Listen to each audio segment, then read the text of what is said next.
So I'm Michael Mukani. I have 16 years of agricultural experience, running export-related farms, running NGO projects that are related to exports, processing, seed industry, and obviously sales. I hold a diploma in agriculture and a BSc in agriculture from Africa University. At the moment, what we're looking at doing as a company, our company is called Isikhati Sonke Agriculture, which basically means everyday agriculture. Our target is to produce produce for the market every day. We want to be on the market every day. As a company, we run farms for different people in Zimbabwe, like the one where we are today. We are in the process of setting it up towards sweet potatoes, butternuts, and horticulture, and also our free-range chicken is what the projects that are going to be happening here. This farm particularly is 160 hectares. Of that 160 hectares, 84 is arable. Currently, we've got 40 of it under tobacco. The farm was being leased off to a tobacco guy whose lease is almost expiring, and we intend to use part of it. Currently, we're going to be setting up a hectare of sweet potato production here. Basically, it's going to be vines that are going to be put up here. The whole objective, like I've said earlier, is to focus on exports. We intend to try and jump onto the European markets, hopefully. And even on butternuts, we're also going to put up a hectare of butternuts. The challenges that have been sort of hindering some of the projects that we're working on as a company, and particularly on this farm, have been sitting around water.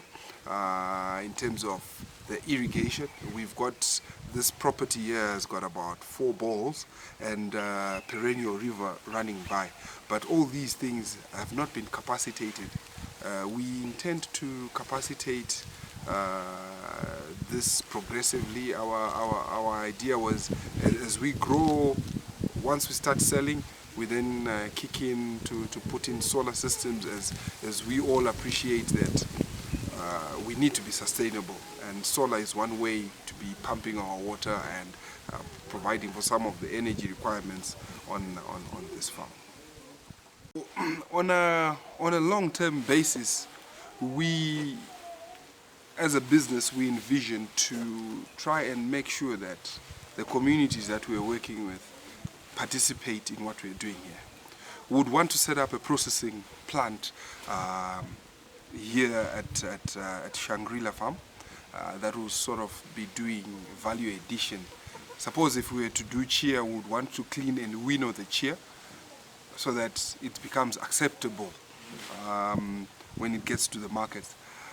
And even juicing, we are in the process of trying to get farmers around us to be outgrowers for us. With regards to equipment, I won't be shy to say that it's a big opportunity, but it does come with its challenges, because currently it's not easy to get machineries, suppose from any one of the suppliers of equipment. So most of the equipment that we'll have here is hired out. We would want to then have our own machinery that we can also hire out to other farms, but I think the important thing here is to actually get the production working, and as the business grows, we then have a machinery department to focus on that. Still on equipment, one big area of opportunity there is greenhousing. We've got one of our sites that is on greenhouse. Greenhouses surely makes production easy. It cuts out a lot of pests. Yeah, so it's those areas that have massive gaps. If greenhouses were to come onto site, it just means that our production per unit area goes up between 10 to 15 times because of the nature of intensity that happens in the greenhouse. Okay.